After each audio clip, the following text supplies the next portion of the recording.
This Sony BRAVIA 9.2 review has taken me 6 weeks to complete. I've always wanted to last longer, just not quite this long.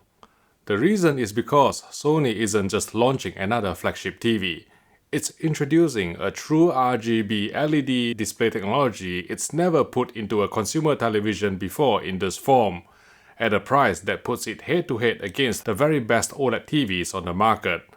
So I compared it against TCL's flagship SQD-Mini LED TV, Hisense high-end RGB-Mini LED TV available in the same 65-inch screen size, and Samsung's flagship QD-OLED, all benchmarked against a Sony BVM-HX3110 reference monitor. Then, just as I was wrapping up my testing, Sony released a new firmware update, meaning I had to go back and repeat many of my measurements and comparisons all over again. Along the way, I also ended up creating my own custom test patterns because there simply weren't any existing ones that could fully characterize some aspects of this new RGB LED technology. So if you have been wondering why this review has taken longer than expected, well, you're about to see. The Sony BRAVIA 9.2 uses a VA-type LCD panel with a native contrast ratio of 4300:1 when local dimming is disabled. The 65-inch model we're reviewing today is equipped with 1530 local dimming zones arranged in a 51x30 grid. While this may seem modest compared to flagship mini LED televisions from rival brands, Sony continues to demonstrate that effective backlight control is about far more than simply increasing the zone count. Compared with the TCL X11L SQD Mini LED TV, whose local dimming tended to darken low APL scenes in pursuit of deeper blacks and stronger blooming suppression, occasionally obscuring shadow detail in the process, the BRAVIA 9.2 did a better job of preserving the creator's intent, though naturally there would be more haloing around bright objects against a dark background as a trade-off. The Hisense UR9 RGB Mini LED television made a respectable attempt to maintain shadow detail, but because its local dimming wasn't quite as effective, HDR images could appear slightly flatter, with letterbox bars taking on a grayer appearance rather than the inkier blacks achieved by the Sony BRAVIA 9.2. That said, it's important to keep expectations in check. As accomplished as the BRAVIA 9.2's backlight control is, OLED will still deliver slightly greater image depth in most HDR scenes containing a mixture of bright highlights and dark elements, thanks to pixel-level light control that provides superior micro-contrast while remaining completely free of blooming. Star-filled sequences, which demand pinpoint illumination, continue to highlight OLED's inherent advantages. Among LED LCD TVs, however, Sony's implementation remains the most refined we've tested, exhibiting remarkably little luminance pumping or backlight blotchiness around stars and other small highlights. On rare occasions, extremely bright highlights could trigger minor luminance fluctuations during scene cuts, and overlaying 10,000 nit elements using the Oppo user interface could occasionally reveal the underlying horizontal LED grid. These instances were very uncommon though, and are mentioned only for the sake of completeness. HDR peak brightness measured just over 4000 nits on a 10% window at D65 white point, alongside 950 nits full screen, with accurate PQ-EOTF tracking at both window sizes. This provides a solid foundation for faithfully reproducing the creative intent, regardless of the scene's APL or average picture level. Like every Sony TV we've tested to date, the BRAVIA 9.2 completely ignores the ST2086 metadata in HDR10, instead relying on its always-on scene-adaptive dynamic tone mapping. You can observe this behavior when we summon the 10,000 nit overlay from our Oppo 203 4K Blu-ray player. The entire image brightens up as the combined effect of Sony's dynamic tone mapping and local dimming algorithms. Now, some competing mini LED TVs may boast higher peak brightness figures or more local dimming zones on paper, but none we've tested can match the Sony BRAVIA 9.2 when it comes to reproducing HDR10 content against a Sony BVM-HX3110 mastering monitor. The combination of 4000 nit peak brightness, almost 1000 nits full screen, accurate PQ-EOTF tracking, and Sony's well-judged dynamic tone mapping consistently delivered the closest match to the reference display. While OLED's pixel-level light control still provides superior micro-contrast and a greater sense of image depth in mixed brightness scenes, its ABL or automatic brightness limiter circuitry means it simply cannot sustain the same luminance in high APL scenes where the BRAVIA 9.2 tracked closer to the BVM-HX3110 than any OLED TV we've reviewed so far.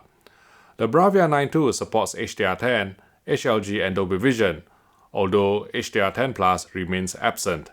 Like its predecessor, our review sample was unable to achieve true blacks in the most accurate Dolby Vision dark picture preset, whether from external HDMI sources or the TV's internal streaming apps, even when the content called for full screen black.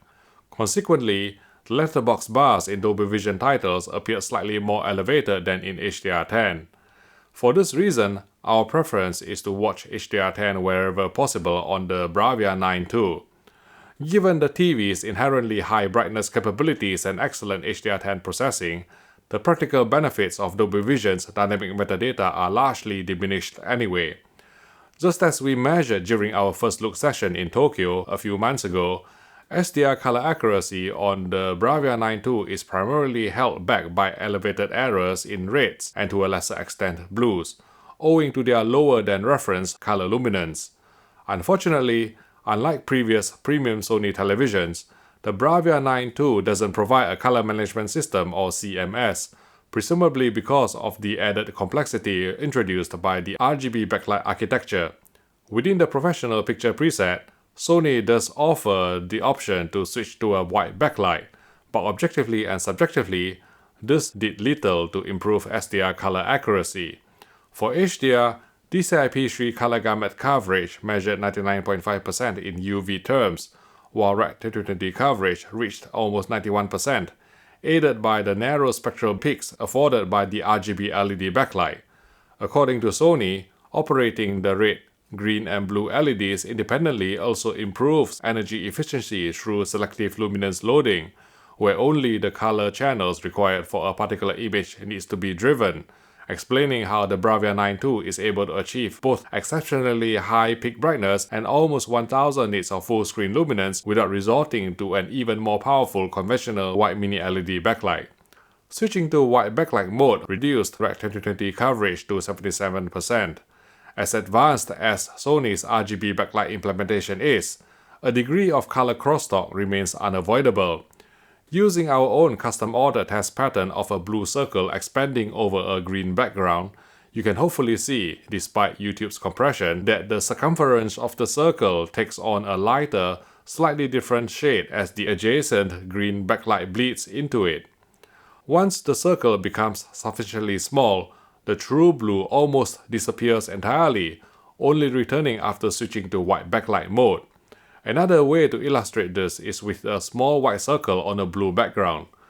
Under RGB backlight operation, the circle becomes tinted blue, whereas in white backlight mode, it remains correctly white. In real-world content, the BRAVIA 9.2 intelligently blends RGB and white backlight operation, meaning the color crosstalk is nowhere near as pronounced as these synthetic test patterns might suggest, or indeed compared with other RGB Mini LED TVs we've evaluated.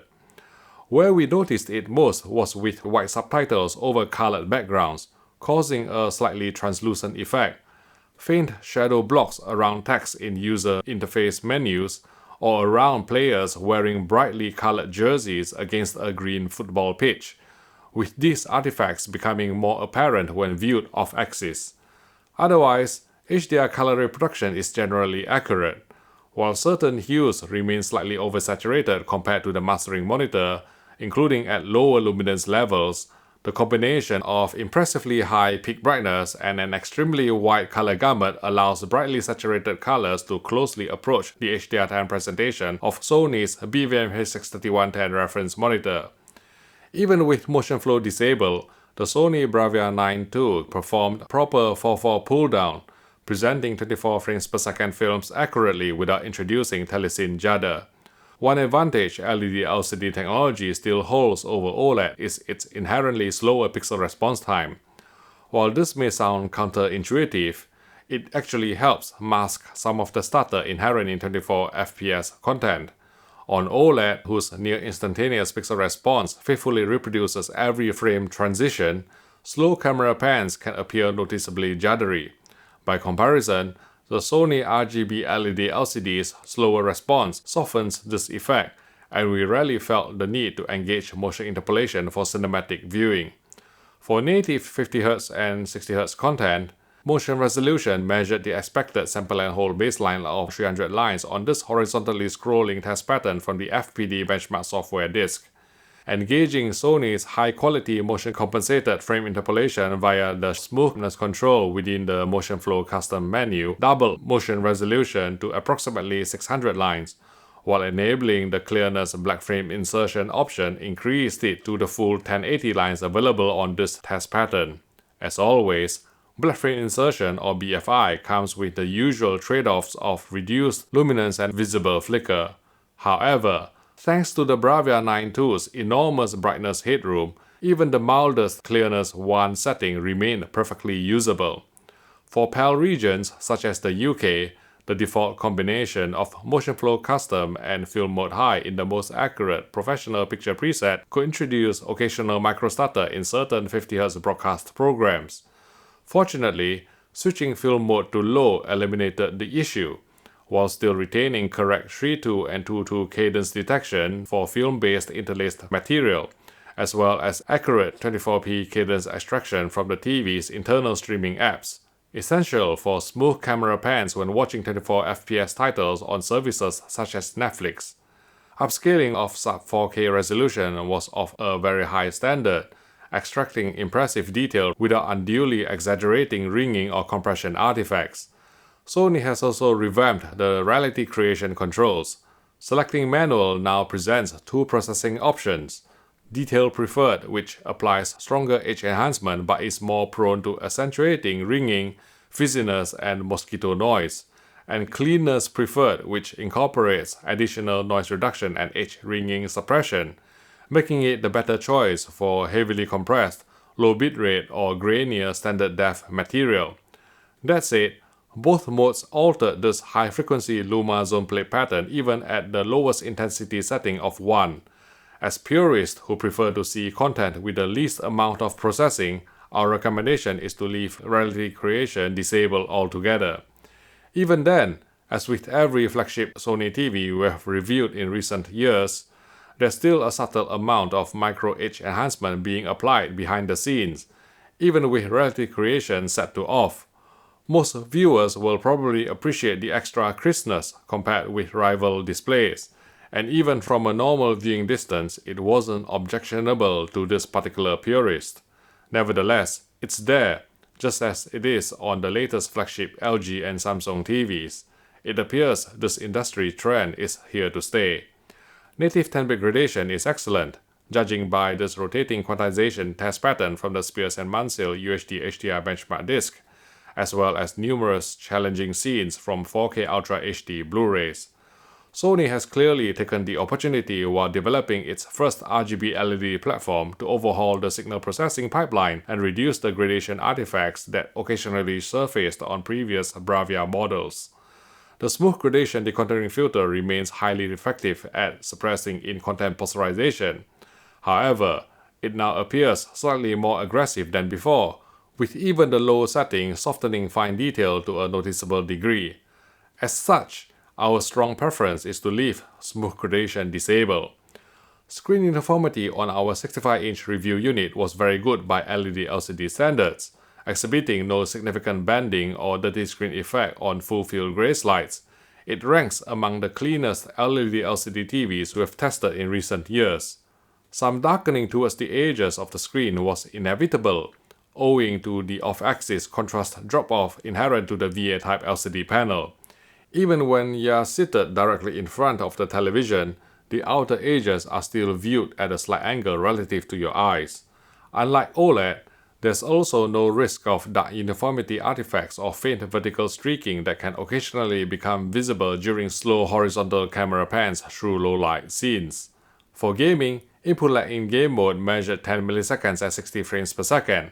halving to just 5.2 milliseconds at 120 FPS, an improvement over Sony's previous flagship LED LCD TVs.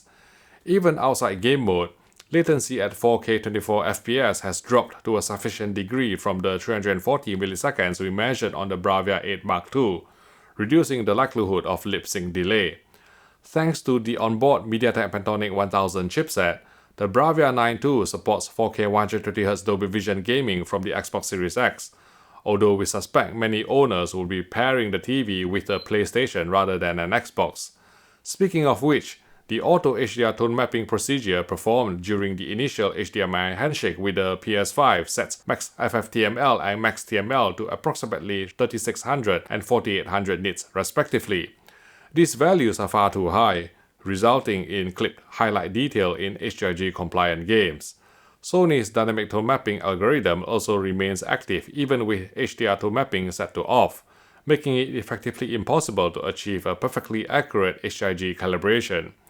After extensive back-to-back comparisons against our Sony HX3110 mastering monitor, we settle on 1500 nits for both max TML and max FFTML, equivalent to 18 clicks from the bottom on the first two adjust HDR screens on the PS5, which delivered the best balance between HDR brightness and image depth when paired with the HDR tone mapping gradation preferred setting.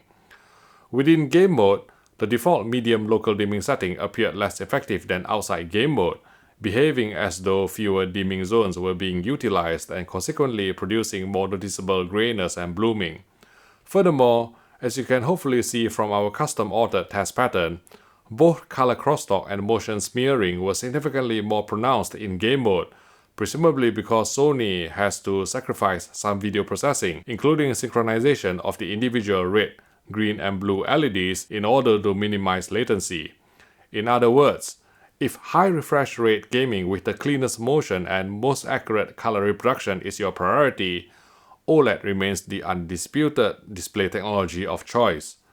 OLED's contrast performance, color fidelity and pixel response are all native characteristics of the technology, rather than relying on real-time video processing.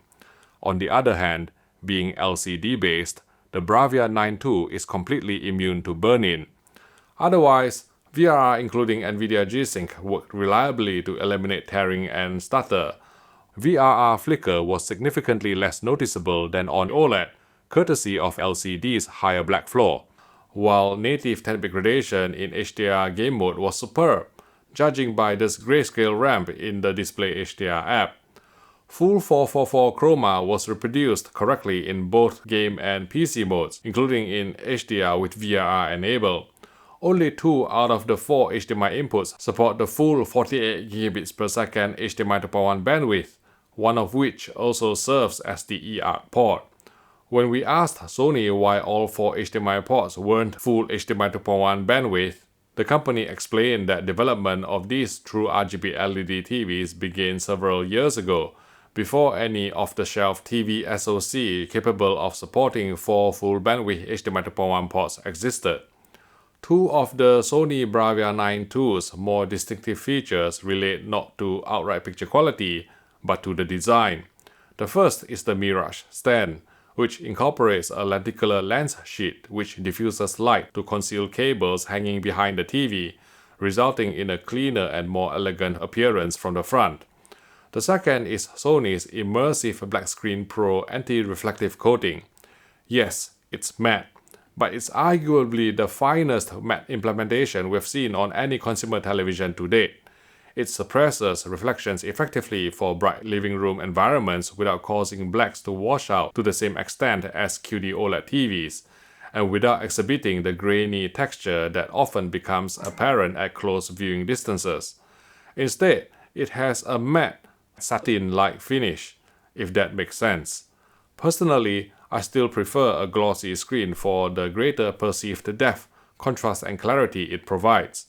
But if I had to choose a matte display, the Immersive Black Screen Pro would be my pick, particularly because of the exceptional work Sony has done to preserve neutral blacks and a neutral screen tint when hit by direct light. Audio quality was impressive by LED LCD standards.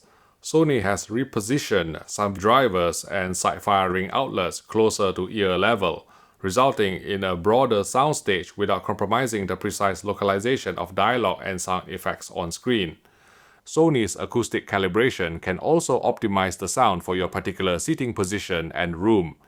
Bass extension was impressively deep for an integrated TV speaker system, although pushing the volume towards its upper limits caused the overall tonal balance to become slightly forward in the treble. Unlike flagship TVs from LG and Samsung, the Sony BRAVIA 9.2 supports DTS audio decoding in addition to the ubiquitous Dolby Atmos format. Let's sum up.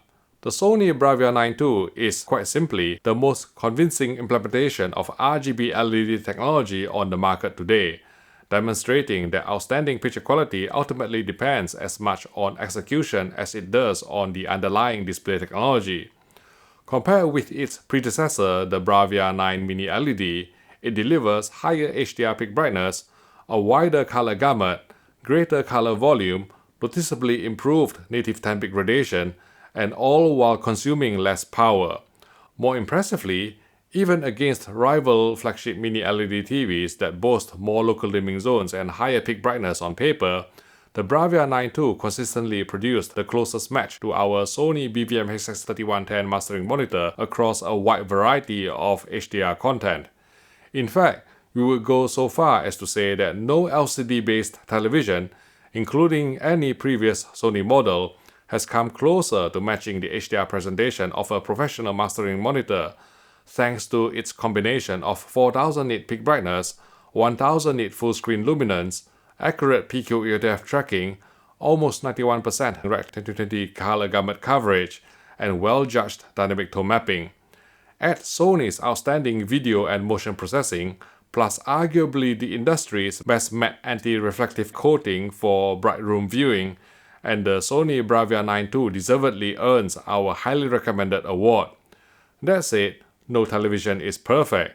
Gamers may be disappointed by the increased color crosstalk and motion smearing in game mode, as well as the inclusion of only 2 full bandwidth HDMI 2.1 ports at a time when every other flagship TV offers 4. We were also surprised to find significant SDR red luminance errors, and sincerely hope Sony can address them in a future firmware update. Ultimately, when push comes to shove, OLED still delivers superior overall picture quality, however slightly, thanks to the immersive display technologies, true blacks, wider viewing angles, and near instantaneous pixel response time. But at a media briefing in Tokyo a few months ago, a Sony spokesperson stated that the company has never intended to position the BRAVIA 9.2 as an OLED killer.